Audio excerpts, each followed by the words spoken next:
নাইম ভাই, হেনা কোথায়?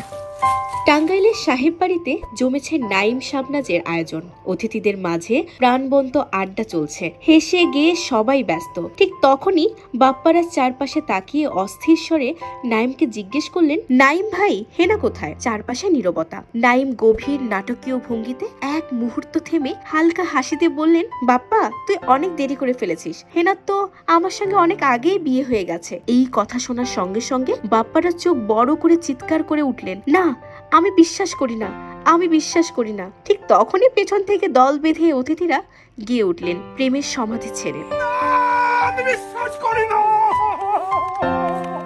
ক্যামেরা ধীরে ধীরে প্যান করে শাবনাজের দিকে। তিনি একগাল মিষ্টি হাসি দিয়ে দাঁড়িয়ে আছেন। বাপ্পারাজ হতবাক, যেন হারানো প্রেম হঠাৎ করেই ফিরে এসেছে, কিন্তু অন্যের হয়ে। সারা অনুষ্ঠানে হাসির বন্যা বয়ে গেল। সামাজিক যোগাযোগ মাধ্যমে ভাইরাল হওয়া চাচা হেনা কোথায় সংলাপ অবশেষে বাস্তবে ফিরে এলো, আর বাপ্পারাজের প্রতীক্ষার অবসান হলো। কিন্তু ফলাফল তার পক্ষে গেল না।